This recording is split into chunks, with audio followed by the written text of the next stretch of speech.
Petite visite Tropique Marché, on y va? Alors on a le rayon jus, avec les sirops, tout ce qui suit. On a des ignames blanc, igname France, igname jaune, avocat, patates douces, des cives, persil, bananes, christophine, riz, haricots, la pâtisserie, le poisson, le lambi, attention, et les boudins, les acras. On va prendre un peu des épices, boudin, sauce chien, graines à roussir, colombo, pâte à colombo, sauce colombo et tous nos fameux piments aussi, des vrais piments. Pitié. Chez Tropique Marché, on vous attend, on vous accueille, on est ouvert. Tout est là chez Tropique Marché. C'est bien des autres, venez qu'à Tropique Marché. On vous attend. Martinique Actualité. Voici quelques-uns des sujets que nous allons aborder ce soir. Le colloque international sur les risques majeurs et le réchauffement climatique se poursuit aujourd'hui. C'est un accord historique pour faciliter l'accès aux soins. Les ordres des professionnels de santé se sont mis d'accord pour une nouvelle répartition des rôles. Dans votre rubrique sondage ce soir, vous avez répondu à la question suivante. Trouvez-vous qu'ici, en Martinique, la couleur de la peau a une grande importance? En fin de journal, retrouvez le savoir et réfléchir de Roland Laouché. Il s'intitule ce soir « À propos des bus ». Il faut consommer des fruits et légumes riches en fibres et en vitamines. Les fruits et légumes peuvent être consommés à tous les repas. Les fruits apportent une note sucrée dont L'Office de l'eau affirme avoir trouvé le moyen idéal pour filtrer les eaux usées, mieux encore que les stations d'épuration. Il s'agit d'une plante, l'oiseau du paradis. Des expériences au diamant et à taupinière ont été couronnées de succès. Cette méthode va être utilisée tant en Martinique qu'en Guadeloupe, mais également à la Dominique, à Sainte-Lucie et à Cuba. Les hôteliers de Martinique sont ravis. Le tourisme semble renaître. Après 2 années difficiles dues au coronavirus, ils sont souvent pleins à l'occasion des vacances de la Toussaint. Hier, lundi 24 octobre à 11h, heure de France, Serge Letchimy, le président du conseil exécutif de la collectivité territoriale de Martinique, a rencontré à Paris le ministre de la Justice, Éric Dupond-Moretti. Les sujets abordés ont été les suivants: la recrudescence des faits de violence en Martinique, les besoins de la justice en Martinique, notamment en termes de coopération internationale, le souhait de la CTM d'impliquer les acteurs de la justice martiniquaise à la démarche de contrat territorial de sécurité et de prévention. Par ailleurs, aujourd'hui, mardi 25 octobre, une réunion de travail a eu lieu au ministère de l'Intérieur à Paris entre une délégation des élus de Martinique et Gérald Darmanin, ministre de l'Intérieur et des Outre-mer. Les sujets abordés ont été les suivants: suite de l'appel de Fort-de-France et point sur le congrès des élus de Martinique. La sécurité et la prévention sous l'angle d'une démarche partenariale entre l'État, la CTM et les municipalités. Et enfin, le retour de la France à la Banque de développement de la Caraïbe. Ont notamment participé à cette réunion Serge Letchimy, président du conseil exécutif de Martinique, Lucien Salibert, président de l'Assemblée de Martinique, Didier Laguerre, conseiller territorial, président de la commission ad hoc, Louis Boutrin, juriste, conseiller territorial, animateur du groupe de travail Propositions institutionnelles, ont également participé à cette réunion de travail Catherine Conconne, Johnny Ajar, Giovanni William et Justin Pamphile. Tous ces élus ont également eu dans l'après-midi une réunion de travail avec le ministre délégué aux Outre-mer, François Carinco. Cette fois, il a été question de la vie chère et du pouvoir d'achat en Martinique, des sargasses. Il est question de la mise en place de l'opérateur unique pour traiter ce problème, de la programmation pluriannuelle de l'énergie et de la création d'un port au Robert. Il a été également fait le bilan des affaires européennes et de la présidence martiniquaise des RUP.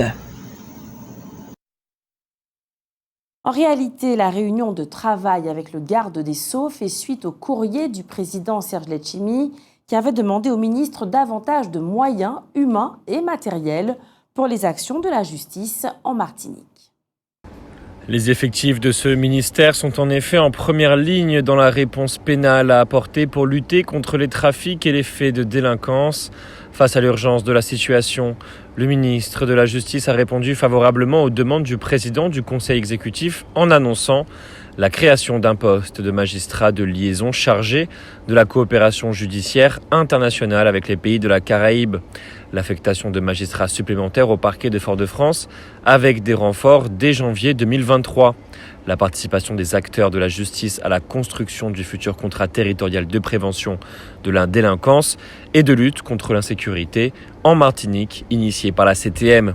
Le président Serge Letchimy, qui a salué ces premières avancées, dit toutefois rester mobilisé auprès du garde des Sceaux sur la question des moyens opérationnels de l'administration pénitentiaire et sur la création d'une école de la troisième chance adossée au centre de Ducos pour la réinsertion durable des détenus au sein de la société. Alexis Vildier, champion de France de lecture rapide et 3e mondial, anime actuellement un stage en Martinique de lecture rapide. L'objectif est que les participants soient en mesure de lire 200 pages en 1 heure. Le colloque international sur les risques majeurs et le réchauffement climatique se poursuit aujourd'hui avec des ateliers dans plusieurs communes. Le titre exact de ce colloque, c'est « Résilience des Outre-mer aux risques majeurs dans le contexte du changement climatique ». C'est un accord historique pour faciliter l'accès aux soins. Les ordres des professionnels de santé se sont mis d'accord pour une nouvelle répartition des rôles. Les professionnels de santé sont parvenus à un accord de principe sur les mesures à mettre en œuvre pour répondre rapidement aux difficultés croissantes d'accès aux soins des habitants. Ainsi, les patients pourront-ils s'adresser directement à des professionnels paramédicaux sans avoir à passer par un médecin pour obtenir une prescription. En acceptant ce transfert pour la première fois, l'ordre des médecins permet de poser le principe du premier recours pour les infirmières ou les kinésithérapeutes, par exemple. En outre, dans les déserts médicaux, où beaucoup de patients n'ont pas de médecin traitant, les professionnels de santé autres que les médecins auraient une mission d'orientation. Ils accueilleraient les patients, évalueraient leurs besoins et les prendraient en charge dans le cadre d'un protocole de coopération, si nécessaire, ou les mettraient en relation avec un médecin pour une consultation physique ou numérique. L'objectif étant de réduire les pertes de chance dues au non-recours au système de santé. La mise en œuvre de ces mesures, si elles sont effectivement adoptées par le gouvernement, nécessiteront des changements dans le cadre juridique et conventionnel d'exercice des professionnels concernés.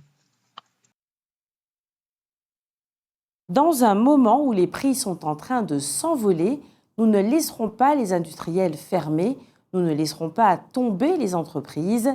C'est ce qu'a assuré Agnès Pannier-Runacher, la ministre de la Transition énergétique, ce dimanche 23 octobre. Pour faire face à la flambée du prix de l'énergie, la ministre a proposé de mettre en place une garantie électricité pour aider les entreprises, une garantie qui doit permettre de prendre en charge une partie des factures. Encore débattue au sein du projet de loi de financement, la mesure devrait entrer en vigueur pour 2023. Le gouvernement affirme avoir pour priorité de protéger les toutes petites et moyennes entreprises. Dans la perspective d'intervenir en cohérence avec les orientations générales au plus près des besoins du territoire, la CAF de Martinique et la ville de Schœlcher ont signé ce mardi 25 octobre une convention territoriale globale pour renforcer leurs actions sur les champs d'intervention partagés. À cette occasion, à 9h30 a eu lieu une visite à la maison de la petite enfance, puis à la maison de la parentalité. L'Agence nationale de sécurité du médicament a appelé médecins et pharmaciens à limiter la vente de paracétamol en raison de tensions d'approvisionnement. Alors que l'Agence nationale de sécurité du médicament a préconisé la semaine dernière de limiter la délivrance de paracétamol en pharmacie face aux tensions d'approvisionnement, le gouvernement, tout comme les laboratoires, ont tenu à se montrer rassurants. La ministre déléguée chargée de l'organisation territoriale et des professions de santé, Agnès Firmin-Lebaudot, a ainsi déclaré « Il y a des tensions, mais il n'y a pas de manque de molécules de paracétamol ». En l'absence de prescription, les pharmaciens ont néanmoins été invités à ne délivrer que 2 boîtes par patient. Autre recommandation, cette fois à destination des médecins, ne pas prescrire de paracétamol aux patients qui n'en ont pas un besoin immédiat. Quant aux patients, ils sont appelés à ne pas constituer de stock dès lors qu'ils n'ont pas un besoin immédiat de paracétamol. Des travaux d'aménagement ont lieu au quartier Croche-Morbat depuis hier, lundi 24 octobre, et vont se poursuivre jusqu'au 30 décembre prochain.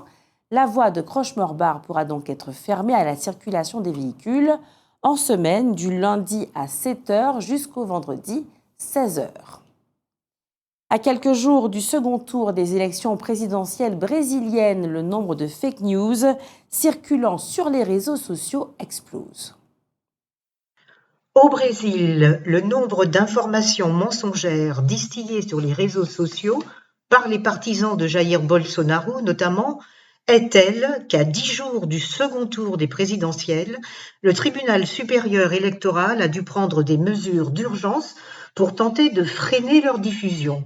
Les fake news devront ainsi être retirées par les plateformes 2 heures au maximum après qu'elles en aient reçu l'ordre par les autorités judiciaires sous peine d'une amende de 100 000 réaux. Pour les signaler, des numéros verts sont par ailleurs à la disposition de la population qui peut, en outre, avoir recours à des sites spécialisés dans la détection des informations mensongères. Enfin, il est demandé au public d'éviter de faire circuler les messages reçus quand il n'est pas possible d'en vérifier ni les sources ni la véracité. Dans le cadre du mois du créole, une dictée créole aura lieu demain, mercredi 26 octobre à 10h, à l'hôtel de l'Assemblée de la CTM à Fort-de-France. Une vingtaine d'étudiants du campus caribéen des Arts va participer à cette dictée.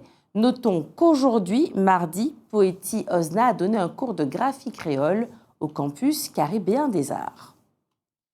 Avec quelques bonnes habitudes, on peut à la fois dépenser moins et économiser les ressources de la planète pour remplir nos assiettes sans pour autant renoncer à se faire plaisir.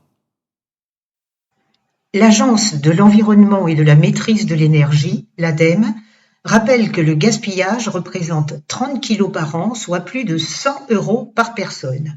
Pour l'éviter, il faut planifier et faire en sorte que toute la famille se sente concernée en adoptant les bons gestes. D'abord, ne pas faire sa liste de courses sans avoir fait l'inventaire de son frigo et prévu ses menus. Ainsi, dans le magasin, on gagne du temps, on résiste aux promotions trompeuses et on achète juste ce qu'il faut. Se rappeler aussi que préparer ses repas avec des produits bruts coûte beaucoup moins cher que d'acheter des produits transformés et des plats préparés. Par ailleurs, les fruits et légumes de saison sont plus savoureux et vendus au plus juste prix, surtout s'ils sont achetés auprès de producteurs locaux. Pour les dates limites, regarder, sentir et goûter le produit évite bien souvent de le jeter. Quant à la viande, elle coûte cher et elle a un fort impact environnemental. Mieux vaut donc manger une bonne viande en quantité limitée. Là encore, la viande locale permet une meilleure traçabilité. Et puis surtout, n'oubliez pas les légumes secs. Haricots rouges et lentilles, par exemple, peuvent être savoureux si vous les cuisinez sans viande salée, mais avec un peu de légumes coupés en morceaux, giromons, tomates, carottes, oignons, thym et des épices bien de chez nous, c'est un régal. Et leurs qualités nutritives leur permettent de remplacer la viande tout en faisant baisser l'addition. L'autre bon réflexe consiste à cuisiner ses restes. Marmiton ou Frigo Magique proposent sur leur site des recettes anti-gaspi, mais vous pouvez aussi interroger mères et grand-mères et donner libre cours à votre créativité. Le résultat est souvent délicieux, vous verrez. C'est samedi, le 29 octobre donc, qu'aura lieu l'élection de Miss Beauté Noire. Elles seront 9 à concourir. Ce spectacle aura lieu à la Ferme Périne à 20h30. Retrouvez maintenant votre rubrique sondage. Ce soir, vous avez répondu à la question suivante. Trouvez-vous qu'ici, en Martinique, la couleur de la peau a une grande importance? Sondage.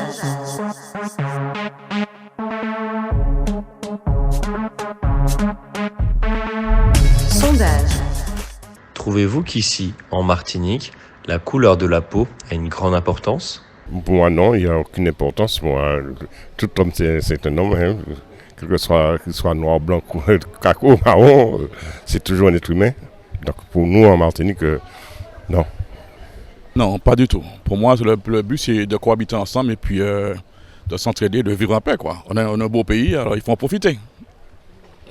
En fait, ma réponse d'avant, j'avais dit oui, mais selon l'angle selon le point de vue, je pense que non. Mais il y a quand même une certaine tendance à voir qu'au niveau de la population, les gens souvent, une mixité, c'est bien, la mixité, il ne faut pas parler de race en France, mais c'est vrai qu'il y a une certaine tendance quand même à... c'est mon avis, hein. Les gens ont tendance à plutôt... comment vous expliquer? C'est difficile, c'est une question sensible, donc je pensais pouvoir y répondre assez facilement, mais c'est difficile. Trouvez-vous qu'ici, en Martinique, la couleur de la peau a une grande importance ? Non, pas particulièrement. Je ne pense pas que la couleur de peau ait une importance, merci.